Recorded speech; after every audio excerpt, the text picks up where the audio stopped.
வணக்கம். Singapore event சூப்பரா போச்சு. பல புது நண்பர்கள் 10 நாள் இருந்தேன் இந்த வாட்டி சிங்கப்பூர்ல. ஸோ பல பேர சந்திச்சேன். இப்ப ரோட்ல சந்திச்சேன், கடையில, இங்க, அங்க, மால்ல பல இடத்துல சந்திச்சேன். ஈவென்ட்லயும் சந்திச்சேன். எனக்கு ரொம்ப மன திருப்தி. ஸோ அடுத்தது ஒரு வாட்டி துபாயில மட்டும் நீங்க வரீங்க. இந்த வாட்டி அபுதாபிக்கு வாங்கன்னு பல பேர் கேட்டாங்க. அதனால அபுதாபியில ஈவென்ட் பண்ணலான்னு டிசைட் பண்ணாங்க எங்க டீம். அக்டோபர் 5ஆம் தேதி ஈவென்ட் பண்ண போறோம். இந்த ஈவெண்ட்ல பார்ட்டிசிபேட் பண்ணணும்னு நினைக்கிறவங்க கீழே இருக்கிற வாட்ஸ்அப் நம்பர்லையும் இமெயிலையும் என்ன கான்டாக்ட் பண்ணலாம். நன்றி, வணக்கம். வணக்கம். மீண்டும் மணிப்பேச்சில் உங்களை நாம் சந்திப்பதில் எனக்கு மிக்க மகிழ்ச்சி. கார்த்தால 110 பாயிண்ட் பிளஸ் ஓப்பன் ஆச்சு கொண்டாட்டத்தில். இப்போ நான் பார்க்கறச்ச 70 பாயிண்ட் ட்ரேட் ஆகிட்டு இருக்கு. Bank Nifty 140 point up. இது completely liquidity driven rally. Gold 6705. நேற்றுலேருந்து இன்னைக்கு 10 ரூபா ஃப்ளாட்டாக இருக்கும். கோல்டுக்கு நற்செய்தி வந்திருக்கு. நற்செய்தினா என்னன்னா, கோல்டு ரேட்டு ஃப்ளாட்டாக இருக்கும் இன்னும் 2-3 மாதத்துக்கு அப்படின்னு நான் நினைக்கிறேன். அதனால கோல்டை கன்சிடர் பண்ணணும்னு நினைக்கிறவங்க கோல்டை கன்சிடர் பண்ணுங்க. ஏன் ஃப்ளாட்டாக இருக்கும் அப்படின்னா, கோர் இன்ஃப்ளேஷன் அமெரிக்காவில் குப்புன்னு ஏறிடுச்சு. அதனால 0.5 ரேட் கட்லாம் வராது, வெறும் 0.25 ரேட் கட் தான் வரும். கோர் சிபிஐ 3.2% ஆயிடுச்சு. இந்த ஓவரால் கோர் சிபிஐ டப்புன்னு ஏற்றிடுச்சு. இது ஹவுசிங்னால வந்ததுன்னு சொல்றாங்க. ஃபெட்டு இன்னும் என்ன எக்ஸ்பெக்ட் பண்றாங்கன்னா, ரேட்டு கட் வரும் நிச்சயமா தெரியுதுங்கிறாங்க. ஆனால் 2 ரேட் கட் வராது, 1 ரேட் கட் வரும்னு. 1 ரேட் கட் வெறும் கொசுக்கடி மாதிரி தான், பெருசாக ஒன்றும் எஃபெக்ட் இருக்காது. அதனால ரேட் கட் வெறும் 0.25 தான் இருக்கும். ஸோ இப்போ ட்ரேடர்ஸ் என்ன சொல்லிட்டாங்க, நான் சொல்லதே சொல்லிட்டாங்க. 1 ரேட் கட் தான் வரும், 0.5% ரேட் கட் வராது அப்படி. அப்போ இன்னொரு ரேட் கட் நவம்பரில் வருதா இல்லை டிசம்பரில் வருதா, டேட்டா டிபெண்ட்டாக இருக்கும். 3.25 வரைக்கும் ஃபாஸ்ட்டாக கட் பண்ணுவாங்கன்னு நினைக்கிறாங்க. 3.25 வரைக்கும் கட் பண்ணுவாங்கன்னா 1.75% அப்பர் எண்டும் 1.5 to 1.75% கட் பண்ணுவாங்கங்கிறாங்க. அது 6லேருந்து 7 ரேட் கட்டு. இதுதான் அடுத்த வருஷம் நடக்கும் நானும் சொல்லிட்டு இருக்கிறேன். அது அடுத்த வருஷம் பிகினிங்லேயே நடக்குதா எண்ணில் நடக்குதாங்கிறத நம்ம பொறுத்து இருந்து பார்ப்போம். ஸோ இதனால தான் நம்ம கோல்டை வாங்கிட்டே இருக்கிறோம். கோல்டை நீங்களும் கன்சிடர் பண்ணுங்க. அண்ட் நேற்று டாடா ஸ்டீலுக்கு லேபர் கவர்மெண்ட் தரமாட்டேன்னு சொல்லி பயமுறுத்திட்டு இருந்தாங்க. இப்போ லேபர் கவர்மெண்ட்டும் கன்சர்வேட்டிவ் கவர்மெண்ட் மாதிரி கையெழுத்து போட்டாங்க. 500 மில்லியன் கிராண்ட் தரேன்ட்டாங்க. யூகே கவர்மெண்ட்டு 1.25 பில்லியன் கிரீன் ப்ராஜெக்டுக்கு 500 மில்லியன் கிராண்ட் கொடுப்பாங்க. மீதி காசை டாடா ஸ்டீல் போடும். இந்த ப்ராஜெக்ட் ஒரு எலக்ட்ரிக் ஆர்க் ஃபர்னஸை போர்ட் ஆல்பர்ட்டில் கொண்டு வரும். இதனால யூகே இண்டிபெண்ட்டாக இருக்கும். இது என்ன இண்டிபெண்டன்ஸு? யூகே ஸ்டீல் இண்டிபெண்டன்ஸ்ன்னு சொல்கிறது ஒரு இந்தியன் கம்பெனிகிட்ட டிபெண்ட்டாக இருக்குது. எனக்கு ஞாபகம் இருக்குது, ஒரு ஆங்கில கவர்னர் ஜெனரல் ஜேஎன் டாட்டா பார்த்து சொன்னார், இவங்கெல்லாம் ஸ்டீல் பண்ணால் எல்லா ஸ்டீலையும் நான் சாப்பிட்றேன்னு. கடைசியில் இங்கிலாண்டுக்காரன் ஸ்டீல் பண்ணுங்க, எங்கள் ஊரை விட்டு ஓடி போயிடாதீங்க, நாங்கள் 500 மில்லியன் பவுண்டுன்னு. அந்த கவர்னர் ஜெனரல் என்ன ஆனாரோ, சரி அதை விடுங்க. 125 வருஷத்தில் எப்படி காலம் மாறிடுச்சுன்னு பாருங்க. அதனால யூகே இண்டஸ்ட்ரியல் கார்பன் 10% குறையும், போர்ட் ஆல்பர்ட்டில் 90% குறையும். ஸோ எலக்ட்ரிக் ஃபர்னஸ் 3 வருஷத்தில் ரெடியாக வந்துடும். இதனால எபிட்டா சூப்பராக இருக்கும். இன்னைக்கு டாடா ஸ்டீல் விலை 3% ஏறிடுச்சு. அதை அப்படி வேடிக்கை பார்ப்போம். வைர ஊசியாக இருக்குது. Bajaj housing IPO record braking demand. நீங்கள் கூட லாட்ரி ஆடலாம்னு சொன்னேன். வெய் ராஜா வெய், அதாவது பணம் உங்கள் அக்கௌண்ட்டில் இருக்கும். பை சான்ஸ் உங்கள் பணத்தை வாங்கிட்டா டபுள் ஆகும். அவனுக்கு வேணுங்கிறது 6500 கோடி தான். இந்த 6500 கோடிக்கு 3,20,000 கோடி வந்திருக்குது. இந்த 3,20,000 கோடியில் இப்படி சீட்டை வச்சு லாட்ரியில் உங்கள் பேர் வந்துருச்சுன்னா 10,000 ரூபா உங்கள் பணத்தை லிஸ்டிங் ஆன வன்னிக்கு 17,000 ரூபா 18,000 ரூபாய்க்கு விற்கலாம்.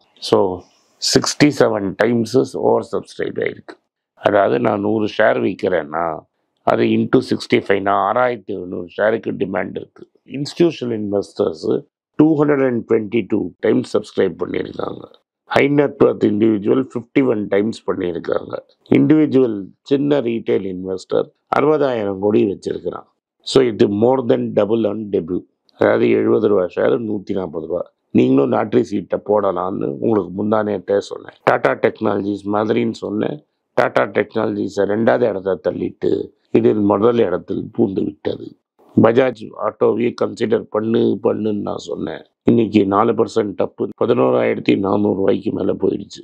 நம்ம பஜாஜ் சார் கூட சொன்னார், அது 10,000 தான் ஃபேர் வேல்யூவேஷன். அதனால நம்ம வேடிக்கை தான் பார்க்க முடியும். இதோட இப்போ இன்னொரு ஐபிஓ செய்தி. ஸ்ரீராம் குரூப்பு எங்களோட ஜென்ரல் இன்சூரன்ஸ் கம்பெனியும் லைஃப் இன்சூரன்ஸ் கம்பெனியும் லிஸ்ட் பண்ண போகிறோம் அப்படின்ட்டாங்க. இது ரெண்டும் ஒரு சவுத் ஆப்பிரிக்கன் கம்பெனியோட டைப் போட்டிருக்கிறாங்க. ஸோ இது சனாலாம் குரூப் அப்படின்னு அவங்க தான் வச்சுருக்காங்க. ஸோ இதையும் அவங்க டப்புன்னு விற்றாங்கன்னா அதுவும் லிஸ்ட் ஆகி மார்க்கெட்டில் வரும். நம்ம டாட்டா தாத்தா 2 கம்பெனி வச்சுருக்கிறாரு. இது மாதிரி கட்டப்படுற கம்பெனியில் ரெண்டும் சூப்பராக காசு பண்ணிகிட்ருக்கு. ஏஏஏ அண்ட் ஏஐஜி. என்னைக்கு விடுவாருன்னு தெரில. நேற்று ஹிந்தி சேனலில் பேசியிருந்தேன். ஆக்சிஸ் பேங்க்கு வெய்ராஜா மாதிரி ஒரு கான்டெஸ்ட் போட்டாங்க. என்ன கான்டெஸ்ட்னால், எவன் நிறைய டெபாசிட் வாங்குறானோ அவனுக்கு நிறைய incentive. So Q2 Q3 retail units of Bharat என்டர்பிரைசஸுக்கு 103 எம்ப்ளாயீஸுக்கு கேஷ் அவார்டு 75 லட்சம் ரூபா வரைக்கும் அவார்டு கொடுக்குறேன்னு சொல்லியிருக்காங்க.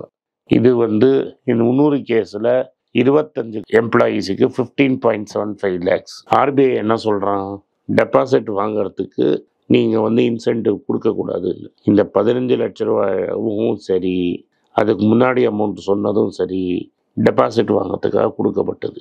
அப்போ மேனேஜர் என்ன பண்ணுவான், ரிவார்டு இன்னொரு போர்ஷன் எடுத்து டெபாசிட்டர் கொடுத்து கம்மா. ஆர்பிஐ என்ன சொல்கிறான், நீங்கள் காசு கொடுத்து டெபாசிட் வாங்கக்கூடாது. நீங்கள் பெரிய டெபாசிட் போட்டால் வெறும் 250 ரூபாய்க்கு டீ காப்பி வாங்கி கொடுக்கலாம் அப்படின்னு சொல்லியிருக்கிறான். ஒரு டெபாசிட்டர் 10 கோடி போட்டாலும் சரி, 10 பைசா போட்டாலும் சரி, நீங்கள் 250 ரூபா தான் கொடுக்கலாம் அப்படின்ட்டான். அதே சமயத்தில் இடி இருக்குல்ல, இடி என்ஃபோர்ஸ்மெண்ட் டைரக்டரேட் ஆக்சிஸ் மியூச்சுவல் ஃபண்டில் பாஞ்சிருக்குது. இந்த ஃப்ரண்ட் லோடிங் ஸ்கீம் பற்றி இங்கே சொன்னேன். அந்த ஃப்ரண்ட் லோடிங் ஸ்கீமில் ஹெவியாக காசு அடிச்சிட்டாங்க அப்படின்னு ரெய்டு பண்ணி அந்த டீலர் வீட்டில் காசெல்லாம் சீஸ் பண்ணதாக தெரியுது.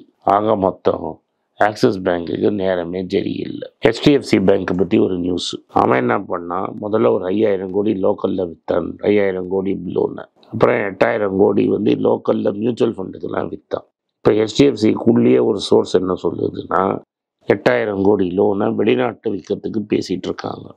ஸோ பார்த்தீங்கன்னா 5, 8, 8ன்னா ஒரு 20,000 கோடி புக்கை விற்றுட்டாங்க. இது பில்டர் புக்கு விற்றுதா இல்லை ப்ராஃபிட்டபிள் ரீட்டைல் லோன் புக்கு விற்றுதான்னு நம்மளுக்கு தெரியல. இங்கே டெபாசிட் பிடிக்கிறதுக்கு ஆக்சிஸ் பேங்க் இந்த வேலையை செய்யலாம். ஹெச்டிஎஃப்சி பேங்க்கு இருக்கிற லோன் போர்ட்ஃபோலியோலாம் விற்று கிரெடிட் டெபாசிட் ரேஷியோவை ஏற்றுறான். ஓவராலாக இந்தியன் பேங்கிங் செக்டருக்கு கட்டம்தான். அதனால் இது நியூஸ் வந்திருக்குது. அதனால தான் நான் சொல்கிறேன், காஸ்ட்லியாக இருக்கிற ப்ரைவேட் செக்டர் பேங்க்ஸை தொடாதீங்க, வைர ஊசி அப்படின்னு சொல்கிறேன். பேடிஎம்மோட விஜய் என்ன சொல்கிறாரு, அதெல்லாம் ஓகே பஸ் ஆனது ஆயிடுச்சு. இப்போ நான் என்ன பிஸ்னஸ் பண்ணுறது யோசிச்சுட்டு இருக்கிறேன். பேமெண்ட் அக்ரிகேட்டர் தான் பிடிங்கிட்டாங்க. திரும்பி நான் போய் ஆர்பிஐயில் சண்டை போட்டு பிரிப்பான்னு சொல்லி திரும்பி அக்ரிகேட்டர் லைசன்ஸ் வாங்குவேன் அப்படின்னு மீட்டிங்கில் சொல்லியிருக்கிறாரு. நீ பல நாள் என்ன வேணால் பேசுகிற பாஸ், ஆனால் முன்னும் நடக்க மாட்டேங்குது. அதனால் விலை ஏறவும் இல்லை இறங்கவும் இல்லை. உங்களுக்கு ஓலாவை பற்றி பல கதை சொல்லியிருக்கிறேன். இன்றைக்கி முகமது நதீம் அப்படிங்கிறவர் ஒரு 20 நாளைக்கு முன்னே ஒரு ஸ்கூட்டரை வாங்கினார். காலாபுர்கி அப்படின்னு ஒரு ஊர் நார்தர்ன் கர்நாடகாவில். 20 நாளில் டெய்லி போய் சார் வண்டி சரியில்லை அப்படின்னு பல தடவை கேட்டிருக்கிறார். சர்வீஸோ கொடுக்கறது இல்லை. நான் உங்கள்கிட்ட சொன்ன முன்னாடி இது மாதிரி நடக்கும். இவன் என்ன பண்ணான், ஓலா ஷோரூம்குள்ளே பூந்து 6 வண்டி மேலே கெரசீனியம் பெட்ரோலையும் ஊற்றி கொளுத்தி விட்டான். ஏசிபி துஷார் சிங் என்ன சொல்கிறாரு, இதனால இன்ஜுரி யாருக்கும் ஒன்றும் வரலன்னு. அதனால் நீங்கள் ஸ்டாக் விலையை பார்த்துன்னு இருந்துட்டு இது மாதிரி நியூஸ் எல்லாம் கோல் விட்டிங்கன்னா இந்த ஸ்டாக்கு புட்டுக்கும். மியூச்சுவல் ஃபண்ட் ஷிப்பில் என்னெல்லாம் ப்ராப்ளம் இருக்குதுன்னு என் தம்பியோட டீட்டெயில்டாக ஒரு வீடியோ பேசியிருக்கிறேன். சண்டே அன்னைக்கு வரும். சண்டே அன்னைக்கு பாருங்கள். இந்தியாவோட மியூச்சுவல் ஃபண்டோட AUM 66.7 லட்சம் கோடி ஆயிடுச்சு. 2017 அது 10 லட்சம் கோடியாக இருந்தது. இன்னைக்கு அது ராக்கெட்டில் ஏறி 66.7 லட்சம் கோடி ஆயிடுச்சு. அந்த பணம் தான் மார்க்கெட்டை தூக்கி விட்டு இருக்குது. இந்த கடைசி நியூஸை இன்னொரு சேனலில் டீட்டெயில்டாக பேசுகிறேன்.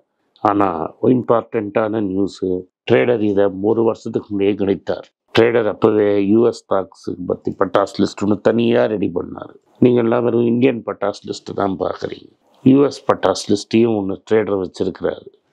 இந்த யூஎஸ் பட்டாஸ் லிஸ்ட்டில் என்ன ப்ராப்ளம்னா எதனால நாங்கள்லாம் சொன்னோம்னா, இன்னைக்கு ஒரு பேப்பரில் செய்தி வந்திருக்கு, நான் போடுறேன். Business standard paper 78% of wealthy Indians வெளிநாட்டுக்கு அமுச்சு தான் பசங்களை படிக்கிறாங்க.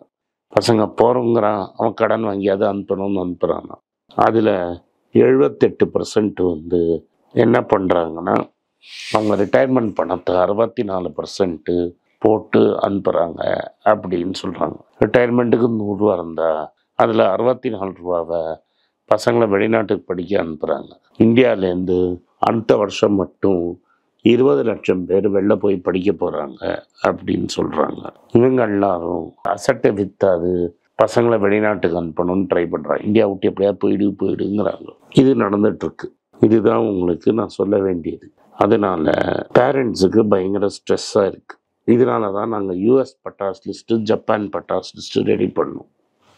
யூஎஸ் ஜப்பான் பட்டாஸ் லிஸ்ட்டு 1.5 வருஷமாக S&P 500 கம்ஃபர்டபுளாக பீட் பண்ணிகிட்ருக்கு. நீங்கள் ட்ரேடரை தேடி பிடிச்சிங்கன்னா அந்த பட்டாஸ் லிஸ்ட்டை எடுத்து என்ஜாய் பண்ணலாம். ஏன்னா இன்றைக்கே அமைச்சிட்டிங்கன்னா 81 ரூபா 84 ரூபாவில் லாக் ஆகிடும். 10 வருஷம் கழிச்சு அது 120 ரூபா 130 ரூபா இருக்கும். அதனால் அப்போ 120 ரூபா கொடுத்து டாலர் வாங்கிறதுக்கு பதிலாக இப்போவே வெளியில் அமைச்சு டாலர்லேயே பிஸ்னஸ் க்ரோ பண்ணிச்சுன்னா உங்களுக்கு நல்லது. இதுக்கு நீங்கள் ட்ரேடரை கான்டாக்ட் பண்ணுங்கள். நன்றி, வணக்கம். இந்த வீடியோ உங்களுக்கு பிடிச்சிருந்ததுன்னா இந்த வீடியோவை சொந்தக்காரங்களுக்கும் ஃப்ரெண்ட்ஸுக்கும் அனுப்புங்க. அவங்கள பார்க்க வற்புறுத்துங்க. நிறைய பேர் இந்த சேனல் பார்க்குறவங்க சப்ஸ்கிரைப் பண்ணாமல் இருக்கீங்க, சப்ஸ்கிரைப் பண்ணுங்க. நன்றி, வணக்கம். வணக்கங்க. இந்த ஃபைனான்ஸ் நியூஸை பற்றி டிஸ்கஸ் பண்ணதுக்குன்னு தனியாக ஒரு ட்விட்டர் ஐடி வச்சுருக்கோம். கீழே அந்த இதை ட்விட்டர் ஐடி வரும். என்னோடய இன்ஸ்டாகிராம் ஐடியும் கீழே இருக்கும். அதில் ஷார்ட் வீடியோஸ் வரும். ஸோ என்னை எக்ஸ்க்ளூசிவாக ஃபைனான்ஸ் விஷயத்தில் ஃபாலோ பண்ணணும்னு நினைக்கிறவங்க கீழே இருக்கிற ட்விட்டர் ஐடியும் இன்ஸ்டாகிராமையும் ஃபாலோ பண்ணுங்கள். நன்றி, வணக்கம். உங்கள் பேராதரவுக்கு மிக்க நன்றி. நான் டோட்டலாக 5 புஸ்தகங்கள் எழுதியிருக்கிறேன். 3 வந்து ஆங்கிலத்தில் எழுதியிருக்கிறேன். அதில் 2 வந்து தமிழாக மொழிபெயர்த்துருக்காங்க. ஸோ டோட்டலாக 5 புஸ்தகம் ஆச்சு. இந்த 5 புஸ்தகத்துக்கு ஹார்ட் காப்பி வேணும்னா நீங்கள் கீழே இருக்கிற வாட்ஸ்அப் நம்பருக்கு மெசேஜ் அனுப்பிச்சிங்கன்னா எங்கள் டீம் உங்களை கான்டாக்ட் பண்ணுவாங்க. இந்த 5 புஸ்தகங்களில் 3 புஸ்தகம் வந்து கிண்டலில் இருக்குது. அமேசானில் கிண்டலில் வாங்கணும்னு ஃபீல் பண்ணுறவங்க நேராக கிண்டலில் வாங்கிக்கலாம். தமிழ்லேயே யாராவது ஃபைனான்ஸ் நியூஸ் படிக்கணும்னு ஃபீல் பண்ணிங்கன்னா தயவுசெஞ்சு moneypage.com விசிட் பண்ணுங்கள்.